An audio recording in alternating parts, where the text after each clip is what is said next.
रामू नाम का एक बहुत ही गरीब किसान था और उसके पास कमाई के साधन के रूप में बस एकमात्र 12 महीने फलने वाला आम का पेड़ था। अरे भाई रामू, तुम्हारे सारे आम हर रोज बिक जाते हैं और मेरे तो आधा भी नहीं बिकते हैं। आखिर राज क्या है? वैसे कोई राज नहीं है, बस मेरे आम खाने में थोड़े अच्छे लगते हैं, शायद इसीलिए सारे बिक जाते हैं।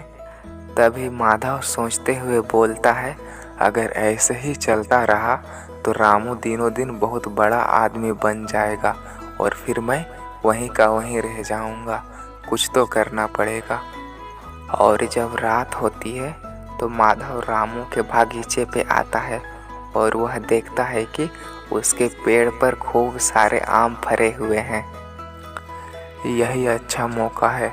रामू तो सोया होगा और फिर मैं इसके सारे आम तोड़ लूँगा और फिर इसका पेड़ भी काट दूँगा और उसके बाद मेरी ढेर सारी आम हो जाएगी और खूब बिक्री होगी।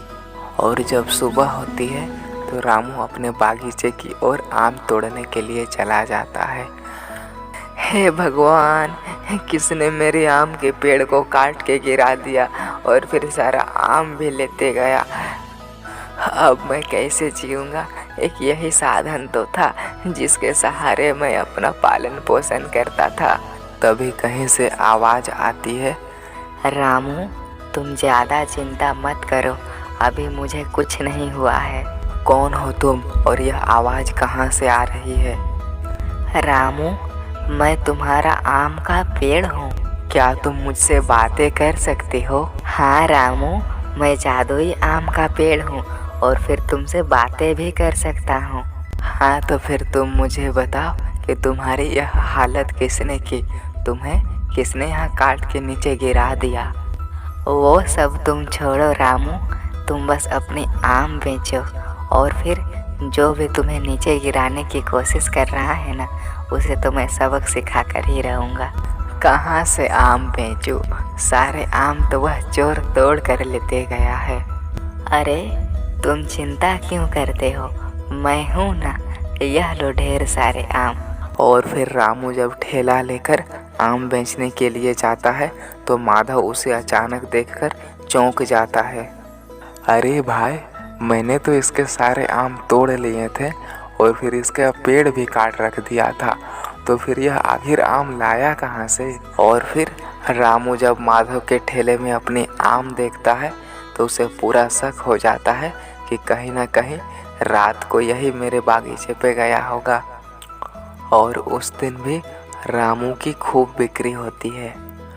माधव खुद से बात करते हुए बोलता है, अरे माधव, तूने तो इसके पेड़ काट दिए थे, लेकिन यह आम लाया कहाँ से? यह तो तुझे पता लगाना ही होगा ना। रात होते ही माधव रामू के बागीचे पे पहुंच जाता है।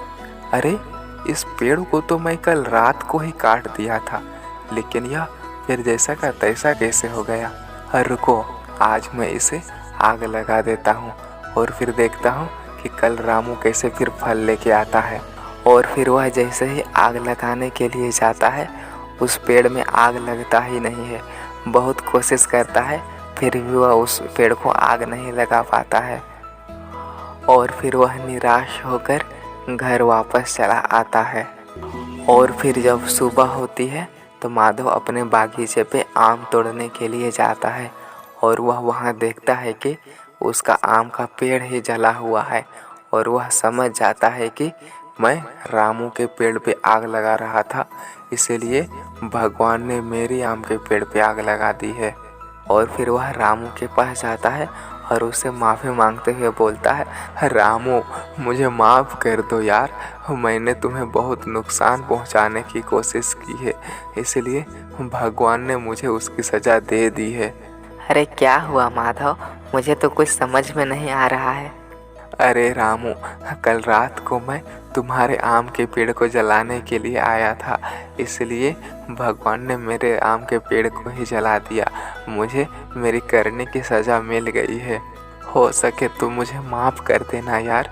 और फिर यह बोलकर वह वापस चला जाता है।